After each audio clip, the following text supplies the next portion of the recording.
This is Marketing Uncomplicated. All right. Hi, everybody. I welcome Chris today to the podcast, who is the CEO of FlowChat.com. That's FLOWCHAT.com. And we'll get into lots of what that is. The sales tool that helps you connect with 100 plus new leads per day with AI and automation.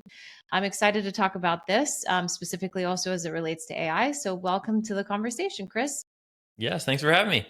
Hi. Yeah. Yeah. So tell us a little bit about yourself and where you've come from prior to starting flowchat.com. I've been employing myself and others the last 13 years of my life, and it's been a complete roller coaster. As anyone that's gone through this path, it is a common thing that I hear. I started out in commission only sales. I like to tell people that I'm still in commission only sales, but just for a lot more people now. And something that I learned, I can share this short story. In my second month of commission only sale, this is 15 years ago. My second month, I'm working 70 plus hours easy a week. First one there, last one to leave. And I did this, for the whole month, and I repeated this month over month for years. But in my second month, guess how much I made? How much? $800. So I wasn't closing deals. My girlfriend at the time, now wife, we just celebrated 10 years of marriage last year, and I couldn't close her either. Hey, you want to move in with my parents? That pitch didn't go over really well. I'm sorry, I'm half a man. I don't know how to provide. I love that. And so that was my life at that point. And so what I learned was this: I was frustrated because I wasn't getting results, I wasn't making any money. And I learned that nobody cares, but in a way you might not expect. I don't get paid to work. I get paid to create results. Mm-hmm. I'm grateful that I got to learn that lesson in the beginning. So I've always bootstrapped my companies, and there's been 4 different companies in 4 different industries in the last 8 years, and all of them have done at least 7 figures or more per year in sales, and they run between 20 to 40% profit margin. And so, or EBITDA. So that's, but it started with everything I'm sharing with anyone listening, watching right now. We don't get paid to work. We get paid. No one cares how busy you are.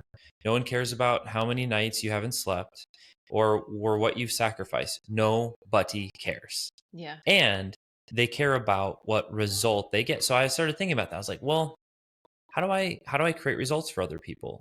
There's 3 main things that worked well for me. 1 was listen. Mm-hmm. Number 2 is practice empathy. And number 3 is creatively solve problems. And so to be a great listener, it starts with asking great questions. You're listening to their verbal and their nonverbals. What do they actually care about? Where they draw in some context? Become a master at asking great questions. You start getting great answers. And before you just start spouting out solution on everybody, if it was just giving people solutions and knowledge, everyone would have 6 packs and have a big smile on their face and whatever, you know what I mean? But that's clearly not the disconnect or the problem. Sit in that person as much as you can and practice empathy. What would it be like to be that person? What conversations were they having with their relationships or loved ones the night before? What environment were they raised in? What business are they in now? And what is it like dealing with the customers, or how many employees do they have, and how many headaches and challenges are they facing? And what would actually move the needle in their life? What makes them, earn more or work less? What actually creates value in their life? Think about what it would be like to be this other person. Number 2, practice empathy. That's what this is. And even if it's 30, 60 seconds, you might be blown away by the one thought that comes and the one compliment or thing that you share with somebody. It's like, dude, I feel heard. I feel seen. I'll buy anything you have now. Sometimes that's the greatest sales. So then it comes to creatively solving problems. You have something they will never have, and that's being able to experience their business, their product or service, and or problems with a fresh pair of eyes. Yep. They will never have that because they are completely buried and immersed and overwhelmed with their current problem. And if they knew the answer, They had They it, would have they almost felt that in the beginning when they were, when the idea of their business came to mind. And you're right, they will never feel that again. they'll never feel it again. So sometimes when we're out, reaching out to the market, or we're talking to that new prospect, um, just carry yourself with confidence, knowing that you do have something to offer them that they don't have. There is value that you can always bring, and I think sometimes there's imposter syndrome, or there's doubt or fear, or any of these things, like, or we're not enough, or any of that kind of stuff. That's natural for almost every human, but how somebody responds to that emotion, the meaning they assign to that emotion, will change the very trajectory of your life. Yeah. Some respond to it like, oh crap, it's true. Others say, well, what could I do? Yeah. Right? The poor mind says, I can't afford that. I don't have that. The wealthy mind says, but how could I, or what could I do? And then you ask that enough times, you eventually get some answers. So listen, practice empathy, creatively solve problems. It turned into I'm at my podium at the college class, I guess, but that changed my life. It changed the very trajectory of my career. My first year, I made 26 grand on the tax return and change. Yeah. And then my Yeah. next year is 44 grand and change. And it was 107 grand and change. And I was like, 100 grand, like, I still Yeah. feel broke and I'm so tired. Yeah.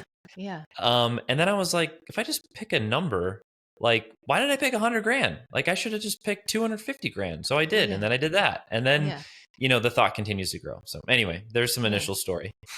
Wow, I love that. I love that you say, like, the beginning of, you're paid to get results, right? And I think a lot of people don't go into, well, if we look at it from a different standpoint, right? If we look at it from an angle of a company hiring like a sales team, that salesperson fresh out of college is like, I'm going to get X amount commission, so on and so forth. I'm going to bust my chops to, like, make this. And they think that they're getting paid to put in all the hours, but it's really work smarter, not harder, right? Which you figured out so early on. And then it's the concept of, for the entrepreneurs and the small business owners listening, what do you need to be thinking about when you're hiring a salesperson also, right? Yeah. And you are so true in the four, it was four, right? The four statements that you made. Oh, 3. Yeah. Listen, Listen, practice empathy, and creatively solve problems. and Yeah. creatively solve problems, which, again, I mean, this is such a wealth of knowledge already, like a couple of minutes into the podcast, in terms of, selling is not selling. It is connecting with that customer, and it's understanding, like, what is their pain point and what are you offering that connects to that pain point in so many Yeah. ways. A problem well defined is 80% solved. Yeah. And so a lot of times we're just saying things that are completely disconnected from what's happening or what someone's needing. But if we can ask questions, listen, and hear what they're saying, repeat back to them what they're saying, and then kind of judge on a scale of maybe 1 to 5, 5 being Yeah. very insanely painful. How painful has this been to you? What have you tried already to solve this? How much is this costing you? How do you feel about all that's taking place? They don't know who I am. They don't know what my business is or what product and service I offer. And Yeah. they still don't care at this point. Yeah. But if I know all those things, by the time we get to their greatest pain point and I'm asking strategic questions leading towards the pain and problem that I solve, by the time they finally come up for air and say, what is it that you do? And Yeah. my response to them is, well, I solve exactly what you just described. Yeah. And You've there's won my them already. and that's how I go into any industry. Yeah. And and it's not because I'm some magician or great. It's just I I can share this for flowchat.com, my current project. We're 3 years into this software company. I built and sold my first software company end of 2019 with, fortunately, great partner and great teams, and we're partnered again on this next project with an even bigger, greater team. And for this project, my CMO and myself both took over 1,000 one-on-one Zoom calls in the first 7 months. If you Yeah. do the math, that's 7.3 calls per day, 5 days a week on average, because I'm married and I have 3 kids now. Yeah. And so weekends and nights led me towards not a great direction. And I found myself in the hospital and had Oh, ulcers, no. and my heart wasn't beating properly. And so I was like, oh, I guess I'm not invincible. Like, wait, doc, you're telling me I need to eat and sleep Yeah. and And drink take water. what is this madness? Yeah. You're like, Chris, your blood work's great. You're just stressed. And I'm like, doc, no, I'm great. Like, Yeah. for I haven't anyone, slept in a year. yeah, for everyone listening. And my second kid was born, at the time. And so I was staying up till 3, 4 in the morning every night and just working. But I was focused. I was determined. Like I just, but I had to start thinking different, and I had to understand clearly what the problem was, and only do that. It required more focus to go bigger, faster, farther. So if anyone's listening to this and how do those people that have the money or the peace of mind or how do they have it all, kind of all that type of question? Listen, we're all struggling it and figuring out in our own way, but overwhelm and burnout is real, Yeah. and your daily weekly cadence matters. Yeah. And if you're completely burned out and overwhelmed, it's because there's a skill gap. You're actually trying and doing way. You think Richard Branson that runs over 400 companies, Actually if runs you them. yeah, if you feel burned out with one, how Yeah. on earth do you think any other human would survive with two, that alone hundreds? And Yeah. so there's a skill gap. But the good news is that skill can be acquired. And so that was my journey. I wouldn't call it like an interest. I would call it Hmm. survival. Yeah. I was like, Totally. oh shoot, I'm like in this thing. I don't know how I'm going to get out, and but I was determined to find a way. And so, Yeah. I'm still in my journey of growing. Yeah. No, I love that. I love the concept of the skill gap because I think there's a big part of being an entrepreneur and understanding, like, it's know thyself, like, know what you're good at, know what you are pursuing to push forward and grow, and then know where you need the help to bring in the help.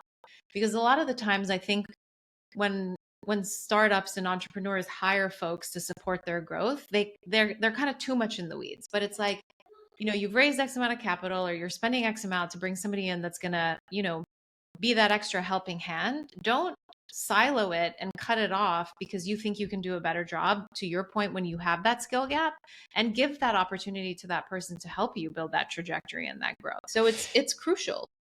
Yeah. And in that hire, like if you're hiring somebody that you know more than they do in that subject, that's your fault because you Yeah. hired the wrong person. Yeah. You're not paying somebody like the best hire. I wish I would have understood that earlier. The best hire is hiring somebody that not only does the work, but is educating you on the process during the growth. Yeah. Because as the leader, it is important to pass the BS test. Yes. And so specifically in dev, I'm a non-technical co-founder. If you told Yeah. me I was going to be running a tech company, I was like, what does that mean? Yeah. Earlier in life, I don't code anything. But understanding like databases and server, just basics, and then having good people you can trust. They should be educating and being creative in their own lane in the process. And Yeah. anyway, yeah, that's a whole other rabbit hole to go down, but that's Yeah. the gist of it. No, that's great. Okay, so prior to FlowChat, you mentioned that you had built a bunch of other companies. Talk to us a little bit about the growth of those companies. And I love this because there's a lot of learning lessons that are already coming out of a lot of this conversation. So up until I feel like this flow chat is like your baby, where you've taken all of the lessons learned from past and you're injecting it into what you're doing today to potentially see this take off beyond that seven figures, right? And maybe even sell it at a different place than you've, let go and sold of the other companies. So really, let's get into that a little bit. Yeah. I did all kinds of sports growing up, martial arts. I played golf through high school and college and got a Division I golf scholarship, and Nice. competed on American Ninja Warrior for a few seasons. Oh, I love Um, that. How and far did so you get? I catch it uh, sometimes and I think it's fun to watch. not super far. Okay. At that point, I'm married, family, Yeah. working, and like the ninja to my right, it's like, yeah, I deliver pizza 20 hours a week, and then I just train. I'm like, awesome, dude. Like, can enjoy destroying me today.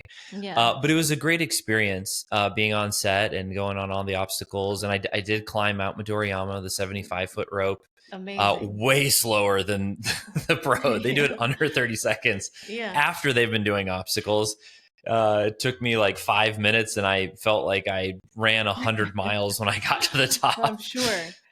But I was one of two people that day that even made it to the top. So Yeah. anyway, so the reason I bring up sports is because, like in golf, for example, picture, FlowChat's not my first business. Yes. Think of each business you start as like a different tournament that you enter in golf. Yeah. I like it. I've played, I don't even know how many golf tournaments, and there's multiple rounds per tournaments. And so it's like, I don't even know how many rounds I've played. But you start, the best in the world of obviously are often the ones that have also lost the most. Yeah. And so I've had all kinds of businesses. The last 4 in the last 8 years have fortunately all been profitable, but they weren't necessarily my first ones. But one was in insurance. I was a State Farm agent, and so I was clean shaven, suit and tie. I was your good neighbor, Yeah. and I was like, I don't own this. I was a captive agent. I didn't own the book, and I still use them as a customer. It's like, love hate with insurance. Sure. But I realized, I was like, look, at the end of the day, I don't really care what kind of auto policy you use. And I was like, I just don't want to talk or sell this product or service. Yeah. And so, and the model, like I couldn't have more than 2 locations at the time. And so it's like the math and the model didn't fit my goal. So I needed to change. Yeah. And so then it was a high ticket physical product. And so it was a paid ad to a webinar to a call. And so it's still that sales, I did so many calls. There was times where we're doing like 11 to 13, 30 to 60-minute calls a day, and just talking to so many people. It was a really exhausting part of life, but we sold, about $12 million worth of, physical product in about a 2-year period. And so that led to so much pain and overwhelm of always fulfilling and logistics. That got me into software, because I was like, instead of me staying up, till 3, 4 in the morning fulfilling on stuff, when somebody buys, I need like 30 to 40 things just to happen. And that led into software and systems. And I'm not naturally a systems guy. Yeah. So I'm like, we're going to friggin' figure it out and let's just go. I'm more that visionary. Yeah. And I was like, okay, well, I'm dying. Like if I keep pushing into this, my body is shutting down. And so I was like, I'm going to listen before things get too crazy. And so we found a development house, and we found a partnership, and then so it led into software. And then I was like, hold on a second. What's this whole like multiple thing? Yeah. And for anyone listening, watching, listen, if you run a business and you're selling $1 million worth of product or service a year, and you're an agency versus having a software company that's a recurring revenue, private equity or venture capital, or we'll just call them money people. And they're not all created equal. Every money has a different flavor to it. But they look at a software business and they're like, I'll give you 10 million bucks for that, versus an agency. They're like, I'll pay 800,000. I was like, whoa, there's way more value in the business that I'm building compared to even the product or service that I'm selling. This, I didn't know this. And you think it's, and not to interrupt you, but it's just because of the fact that there's reoccurring revenue versus kind of an up and down trajectory with an agency providing a service. Everything becomes clear when we flip the switch. So if you and I are buying companies, which company do we want to buy? Well, we want to buy the one that's going to keep, is growing 20, 30% or more year over year and keeps printing cash. That's the one we want to buy. And I was like, oh, so I was like, now I'm like, all right, let's learn what this SaaS thing is, software as a service. How do we build software companies? And it was a challenge for me because I code nothing and had zero desire to ever code. But I found the patterns that added value to certain markets. And I found the people that knew how to build those buttons to make that happen. And then, we brought them all together to be friends. All harder than, easy to say. But that, I'm 6 years ish. Where did I start? This was 2018. So 6 FlowChat, years or you mean like the rest of the software. company? Software. Yeah. Software. Yeah. Yeah. So 6 years, the last 6 years of last 8 years, those other companies were quicker turnarounds, but Yeah. it was kind of my journey of discovering I want to land on software because I like the model. And I can, look, we have 13 people on our team and we're spread out over 7 different countries. Wow. So we're like remote. Yeah, totally. But that was kind of the Are model. you Yeah. globally remote or like nationally remote? Yeah, Globally. yeah, we have clientele all over the world. Yeah, and so it's That's like amazing. my part of our focus is my wife. To be able to stay at home, and we're homeschooling. So you're like, all right, what business model supports kind of this vision, and how are we going to do it? So Yeah. Oh, I love that. yeah, Lessons learned up until this point before we get into FlowChat. lessons learned. Yeah. Listen to the customer. And let Always me give it true. just a couple. Let me give a couple bullet points. Earlier, I was describing doing the 1,000 one-on-one Zoom calls. I don't do nearly as many as I did in the beginning, but I still do them weekly just to stay sharp. Yeah. So even if you look at Tim Cook, like in other CEOs like that are good, their daily routine, like the first thing he does, one of the first things he does in the morning is checking emails from customers. He's listening to the customer. What are they Yeah. saying? Yeah. Because that's who you serve, and as soon as you lose sight of that, you're losing sight of everything. Like that, Everything you've built. the point is to serve, and it's a moving target. When we started in 2021, everyone's the COVID's going on and everyone is being isolated, and connection and authenticity is awesome. And so from a tech perspective, we're a B2B sales tool, and we help agency owners find and convert their next client with Yeah. social media. And so we're on 14 different social media platforms, and people are just want to manually connect, and they're more open to that. And then, COVID goes away, and it's like, okay, screw that. I just want everything to go fast again, and make more money. So now we need to be more of an automated AI company, Yeah. right? And so it's listening to your customer, and being able to shift with the market, and the ones that can adapt like that and continue to listen to the customer are the ones that are going to do well. Amazing. I love it. So tell Yeah. us, FlowChat, what was the gap in the market? I've got this bad habit of solving my own problems. Yeah. Every entrepreneur I talk to. Oh man, some phrases that have served me well in life. Anything worth doing is worth doing well. Yeah. And anything worthwhile is worth fighting for. And so, look, after we sold our first software company, I looked at my partner then, and still now, and we're like, we didn't hate each other, and we're like, should we just do another one? And he's like, yeah. I'm like, all right, Yeah. let's do this. Like, and so we at the time we had a marketing mentor and a business operations mentor. Russell Brunson was the marketer one, and then Alex Sharfin.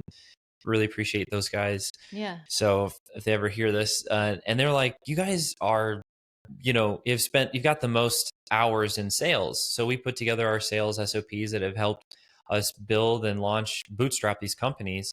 And we're like, other people actually want to know this stuff. They're like, you moron? Like, how do you, I didn't realize there was such a gap there. Yeah. And so we would bring on 15 to 20 businesses for 90-day sprints, and we would just totally revamp all their sales SOPs and help increase sales. And so, and SOPs, just for the audience, stands for standard operating procedure. Thank yep. you. So, and it's not just what you're doing, but it's the sequence of that you're doing it in. And so all these, so we share your cadence, you mean?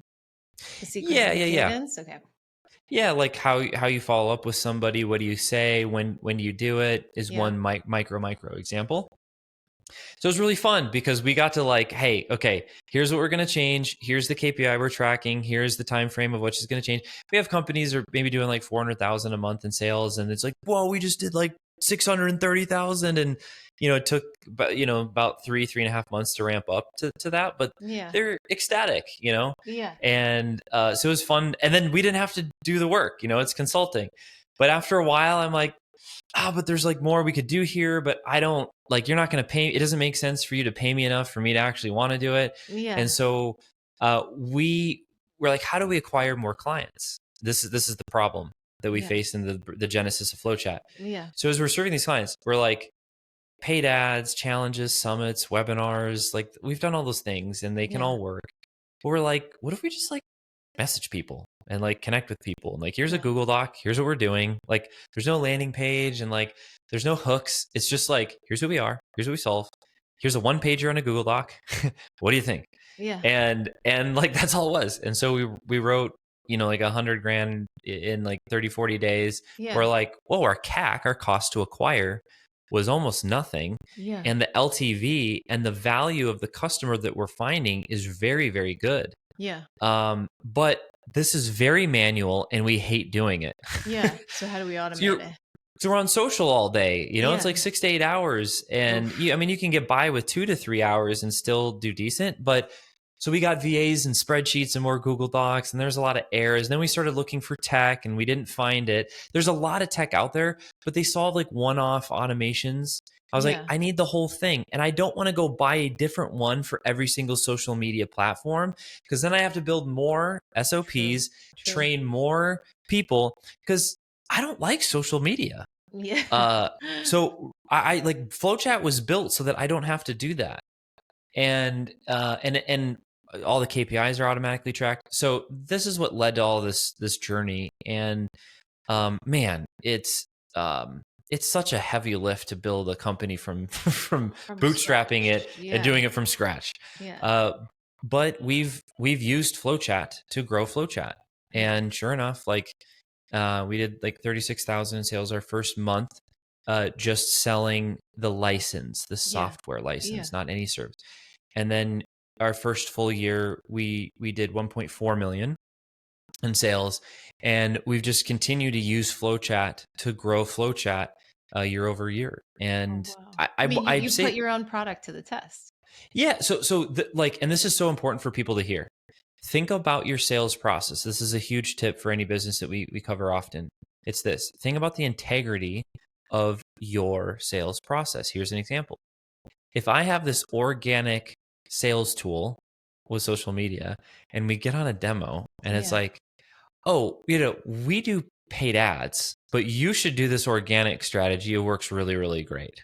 Like, what's up with, like, that's weird. Yeah. But when people came to our demos and they saw what we did, they're like, oh, like, how do I know that this works? That looks cool, but how do I know this works for me? And I'm like, well, it already did, and that's why you're here. Yeah. And they're like, wait, you just did that to me. Oh, like they had like this light bulb moment. It's like, yes, we're actively every day doing what we're saying, And so that drives belief. That's cut our sales cycle in half, because oftentimes when you're just showing people and letting them experience it, it speaks much louder, more powerfully than just words that are said. True.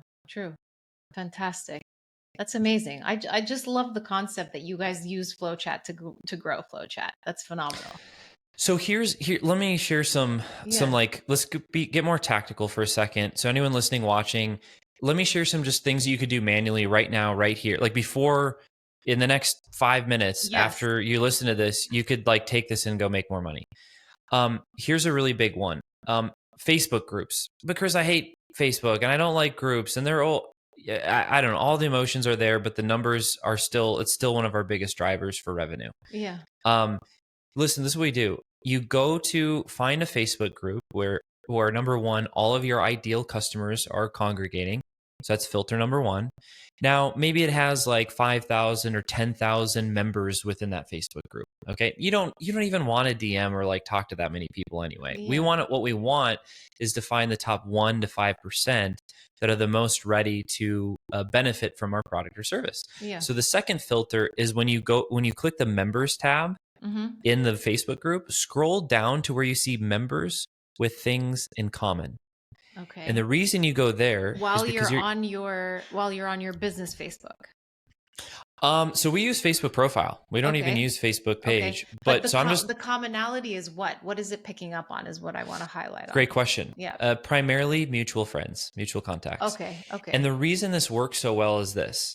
You're leveraging Facebook's algorithm, which is called EdgeRank if you Google it. Yeah. And And when you use its algorithm, it likes you. Hey, you're operating the way I was designed to operate. Yeah. You know, Yeah. you're in the cool club is an oversimplified way of saying it. Sure. But when there's more mutual friends, you're more likely to get a friend request acceptance. You're more likely to get your messages to be delivered. Therefore, more likely to be read, and therefore more likely to be clicked on or And when engaged you with. guys were doing this, friends in common, were you doing it through your personal Facebook or through the, oh, so not, Absolutely. don't use business account. Okay.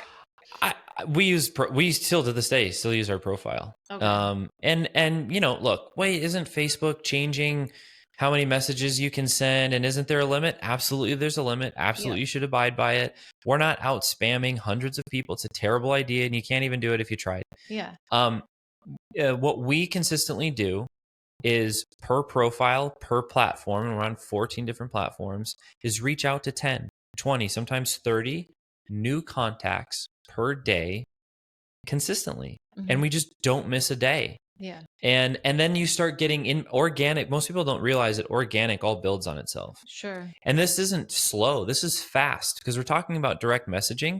Yes, cold DMs, to be very direct, but Yeah. you don't, if you're like, I hate cold DMs, that's okay. Do warm inbound. Yeah. It's DM in general. It's not inbound. It's both inbound and outbound. Sure. And there's ways to keep it warm. And most people are like, oh, you're spamming people. Like, that's your competition. You want to know the message that converts the best? Tell It's a us. compliment. Yeah. It has nothing to do with sales. It has nothing to do with marketing. It has nothing to do with your business, your service. Nobody cares at that point. And the Yeah. miss is people try to just blah. They don't Yeah. have the patience to actually connect and care. Treat other people the way you want to be treated, and it will solve 90% of your problems, probably more. Absolutely true. So we have of course, we have methodologies and best practices. You can go to our free Facebook group, go to our free FlowChat channel. We've literally have almost 1,000 videos on our YouTube channel, and we can share all that. But for right now, when you go, the second filter is going to members with things in common Yeah. in this Facebook group. And FlowChat, what helps it automate is you can type in keywords and it will gray out all the people you don't want to talk to. Say if you type in CEO, Yeah. it'll gray out all the people that aren't CEOs and only show the people that are CEOs. And that's that third filter. Yeah. And in one click, you can now just automatically start importing that data in those profiles to re-engage with. Fantastic. I love these little nuggets to kind of help. Added value right here, guys. I just, I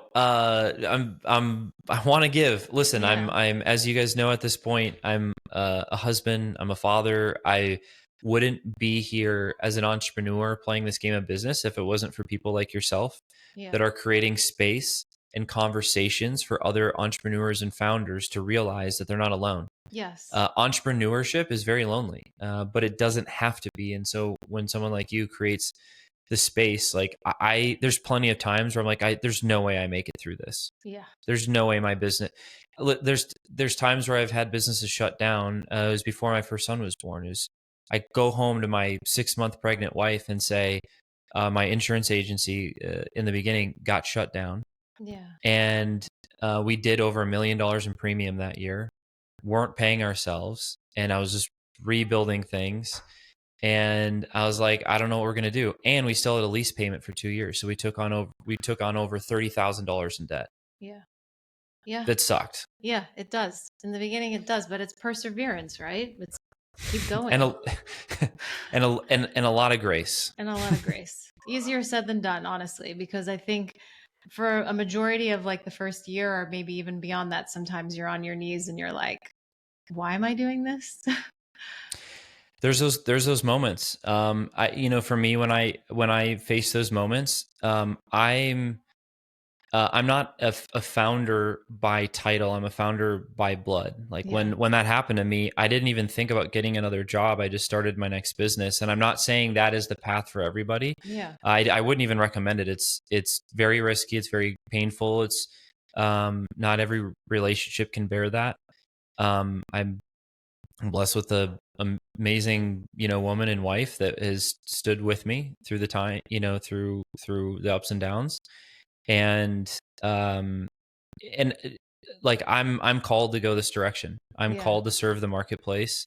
And that's what I'm saying. Like I work hard and I show up, but there's also this other thing of grace that I can't explain that Yeah. has just, opened doors and, help. I don't know, the right people, right resources at the right time have just kind of come together. Yeah. Well, that was beautifully said, Chris. Honestly, that was fantastic. Wow. I mean, truly, I mean, such great nuggets of information here. I mean, your growth and your trajectory is just a testament in terms of, yeah, I mean, it's perseverance, it's grace, it's keep going. It's, you found your path and you know what your calling is, and you're staying on track, right? I mean, and it's pushing through until you get to the end goal. Um, so as I mentioned in the beginning, FlowChat, FlowChat.com. And you can connect with Chris on LinkedIn, Chris Baden, Baden. So that's ChrisBaden. And any other platforms I should disclose while we're on here? I'll link everything down below. At this point, whatever platform, is you listening, watching is your favorite. I'm on all of them, Yeah. and have systems, to respond and engage with all of them. So, my email is chris@flowchat.com. You can email me. So whatever is Awesome. easier for somebody. Awesome. Wow. Yeah. Well, this has been wonderful, Chris. I really appreciate the wealth of information that you've given everyone today. So thank you again for that. I appreciate y'all. Thank you. Thank you.